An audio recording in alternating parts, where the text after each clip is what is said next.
Kat sini dia sambung dekat sini, dia menggunakan surah Al-Ma'idah ayat 5 yang mana ditulis bahawa dan sesiapa yang ingkar dengan keimanan, mengingkari iman ni dalam mereka iman dan Islam yang menghukumi amalan zahir dan batin, maka sesungguhnya terbatallah amalnya yang baik dan adalah ia pada hari akhirat kelak dari orang-orang yang rugi. Okey. Jadi ayat ni menunjukkan bahawa sesiapa yang ingkar dengan keimanan dan dia amalnya akan terbatal. Dia tak tulis dekat sini barang siapa yang ingkar dengan keimanan maka kafirlah dia. Tak tulis macam tu. Dia tulis kat sini maka terbatallah amalnya. Jadi terbatal amalnya dan pada hari akhirat kelak dari orang-orang yang rugi. Maksud dekat sini di akhirat kelak dia akan termasuk orang-orang yang rugi, tapi di atas dunia dia ada tulis kat sini. Di atas dunia hukuman di atas dunia adalah masih lagi sebagai Islam, menzahirkan amalan Islam, namun di dalam jantung hatinya menjembunyikan keingkaran tersebut. Nampak tak? Jadi hukuman atas dunia dia masih lagi Islam, jadi kita tak boleh mengatakan dia ni kafir. Okay, kita baca dekat sini, berdasarkan keterangan ini menunjukkan setiap orang mukmin itu adalah Muslim. Orang mukmin itu adalah Muslim. Manakala bukan setiap orang Muslim itu mukmin. Nampak? Kerana itu orang-orang munafik itulah mereka yang menzahirkan amalan Islam, tapi menyembunyikan keingkaran di dalam hati. Tapi pada zahirnya mereka adalah orang-orang Islam, Muslim. Tapi mereka bukan orang-orang mukmin. Nampak ada perbezaan tersebut. Jadi penerangan sini memang detail sikit lah. Jadi kalau ada yang mengatakan darjah 5 dah belajar tentang rukun iman, memanglah darjah 5. Jadi kefahaman anda semua pada kefahaman darjah 5 ke? Nak jadi literal seperti yang darjah 5 belajar? Bukan. Bila kita meningkat dewasa, kita kena belajar lebih dalam lagi. Untuk belajar lebih dalam, kita kena faham perkara ni, Muslim, mukmin. Dan bila mengingkari di dalam hati memang ada sifat-sifat munafik, kita panggil dia sebagai di atas dunia ni adalah orang-orang munafik. Tapi apabila di sisi Allah, itu cerita lain lah. Itu cerita di sisi Allah. Jangan kaitkan kita nak mengkafirkan orang di atas dunia dengan bagaimana dia diterima di sisi Allah. Tak bolehlah membuat penilaian sendiri bahawa okey, di sisi Allah ia adalah kafir ataupun kufur. Itu di sisi Allah. Jangan campur adukkan apa yang kita sedang bincangkan, iaitu mengkafirkan orang di atas dunia ni. Tengok dia, oh tak solat, oh jahat, oh membuat satu hukum kepada dia di atas dunia. Seperti yang dikatakan kat sini, di atas dunia kita menghukumkan dia masih lagi Islam, tapi di akhirat kelak itu terpulang pada Allah lah. Di sisi Allah mungkinlah dia adalah orang yang kufur, sebab Allah lebih mengetahui di dalam hati. Sebab jika anda menghukumkan kafir kepada mereka-mereka seperti dalam penerangan anda itu, maka ramai orang di atas muka dunia ni menjadi kafir. Jangan kira di sisi Allah tu. Di sisi Allah, sebelum mereka meninggal, sebelum mereka mati, mungkin mereka akan jadi beriman, dan di sisi Allah itu selepas itu. Tapi ketika sekarang ni, sebelum sampai di dalam hati, tengok apa yang dimaksudkan keimanan tu. Sebelum sampai di dalam hati, mereka tu apa tu? Mereka tu apa? Belum sampai di dalam hati. Kan dikatakan kufur syak dan sebagainya. Ialah kalau mereka mati dalam keadaan tu sampai kepada Allah, Allah akan nilai lah. Tapi sekarang ni anda nak mengatakan sekarang ni hukuman di atas muka bumi ni sebagai apa? Kalau anda mengatakan kafir, jadi apabila mereka sampai iman tu, adakah mereka kena mengucap 2 kalimah syahadah tu lagi sekali? Sebab anda mengatakan kafir.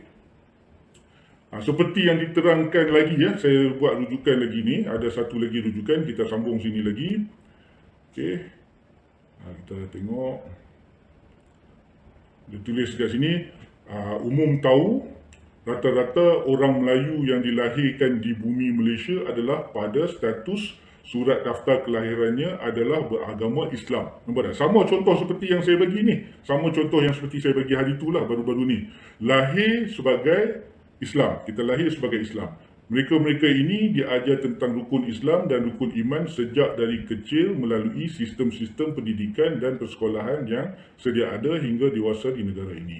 Okey, dia ajar rukun Islam, dia ajar rukun iman. Tadi pun asal daripada riwayat Ibnu Umar pun mengatakan benda yang sama kan, mengajar Al-Quran tapi belum sampai iman di dalam hati kan. Tadi dalam buku tadi yang saya tunjuk tu kan.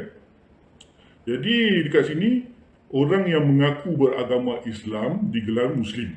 Dia mengaku dia beragama Islam, dia Muslim.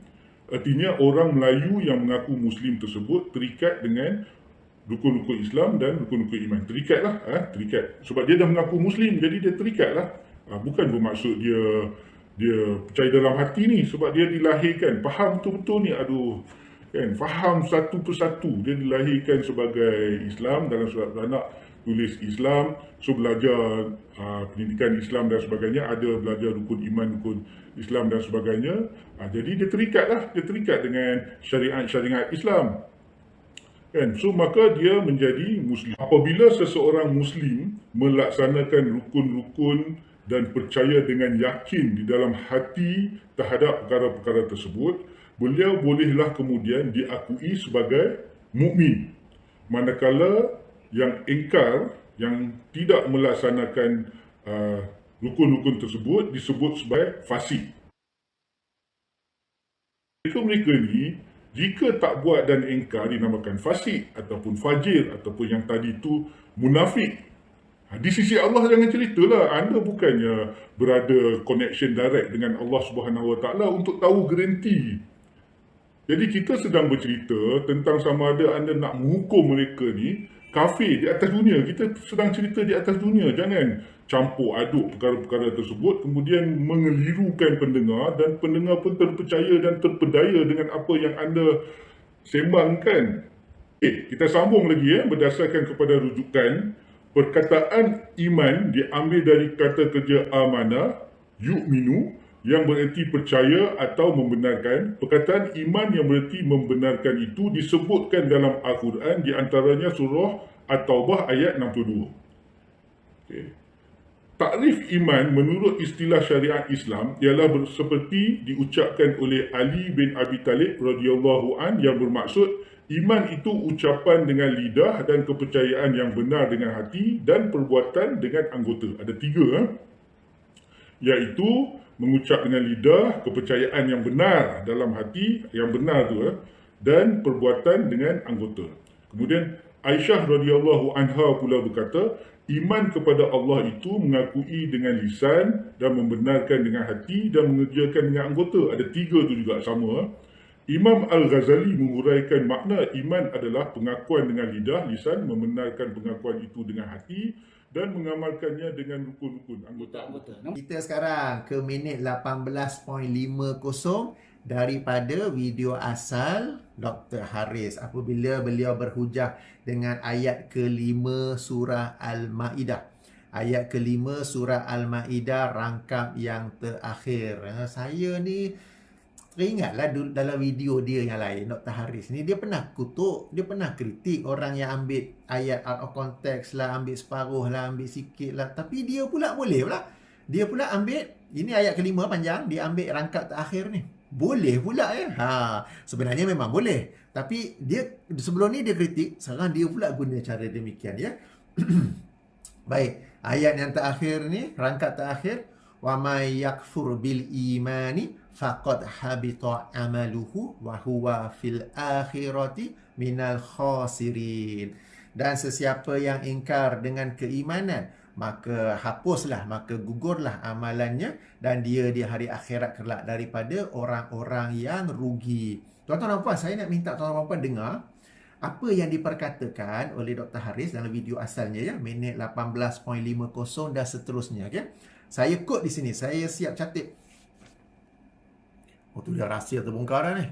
Okey, rahsia terbongkar. Okey, saya buat saya buat video ni bukan kita kata apa? Cincang-cincang aja ya. Kita buat nota, kita buat Nampak lah. Pakai kertas recycle. Okey. Kita buat nota, kita highlight, kita ini. Okey. Saya take note tentang apa yang dia kata. Ya. Dia kata ya. Dr. Haris kata, jadi ayat ini menunjukkan bahawa sesiapa yang ingkar dengan keimanan dan amalnya akan terbatal. Dia tak tulis kat sini, barang siapa yang ingkar dengan keimanan, maka kafirlah dia. Tak tulis macam tu. Dia tulis kat sini, maka terbatallah amalannya. Bro, yang dia tulis ni siapa? Ini kalam Allah, ini firman Allah. Kau ingat ni siapa? Dia tulis. Ini adalah kalam Allah. Have some respect. Kamu ni... Okay. Nak start dah ni. Okay. Tuan-tuan dengar sendiri dia sebut tau. Dia tak tulis kat sini. Dia ni siapa? Kau tengah baca firman Allah. Kau tengah baca kalam Allah dan terjemahannya. Okey. Dia tak tulis. Hello. Okey, tak apa.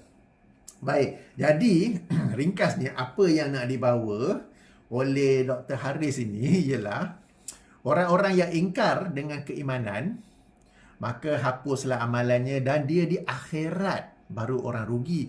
Tak pula dipanggil sebagai orang kafir. Okey? Terhapuslah amalannya dan di akhirat baru rugi. Di dunia tak ada. Di dunia tak payah panggil kafir. Okey? Okey, ini pakar tafsir cakap ni tu. Pakar tafsir kritik orang lain salah tafsir, dia pula main tebuk ayat saja. Okey. Tuan-tuan dan puan, ayuh kita rujuk surah An-Nur. Okey, kita ingat ya, orang yang ingkar kepada keimanan, dia ini hapuslah amalan-amalannya kan. Okey, ayuh kita rujuk surah An-Nur, surah nombor 24, ayat nombor 39. Surah nombor 24, ayat nombor 39. Okey. Boleh nampak ya? Di mana? Kita di sini ya. Saya highlightkan sikit. Wallazina kafaru, dan orang-orang yang kafir. Wallazina kafaru, orang-orang kafir. Okey, apakah ciri-cirinya? Orang-orang kafir itu a'maluhum kasarabin biqi'atin yahsabuhu zam'anu ma'an hatta iza ja'ahu lam yajiduhu syai'a. Dan orang-orang kafir inilah amalan-amalan mereka itu seperti yang ini apa yang kita sebut sebagai fata morgana, di tanah yang rata lagi lapang. Fata morgana ni kita nampak di jauh macam ada air kat situ tu. Okey, fata morgana. Tahu kan? Okay? Dari jauh nampak macam air. Tapi bila pergi sana, tengok-tengok tak ada apa. Okey. Yahsabuhu, yang disangkanya ada air yang dapat menghilangkan dahaga. Sehinggalah apabila mereka mendatakinya, tidak mereka mendapati di sana apa-apa jua. Okey. Siapa ni orang-orang yang amalan mereka itu seperti ini, yang telah pun dihapuskanlah. Mereka sangka mereka ni telah beramal. Tetapi disebabkan mereka mengingkari dengan keimanan, amalan-amalan mereka telah pun dihapuskan. Tapi mereka tak tahu. Mereka masih menyangka bahawa diri mereka ini orang-orang yang beriman. Kan? Tapi Allah telah pun memanggilnya wallazina kafaru. Pakar tafsir. Pakar tafsir. Belajar tafsir secara formal kan, memalukan institusi yang dah belajar saja. Okey, amalan-amalan mereka umpama fata morgana di tanah lapang yang disangkakan terdapatnya air yang menghilangkan dahaga, sehinggalah mereka sampai ke sana tidak mereka mendapati apa-apa langsung di sana. Inilah orang-orang kafir. Jadi Allah sendiri memanggil mereka sebagai orang-orang kafir.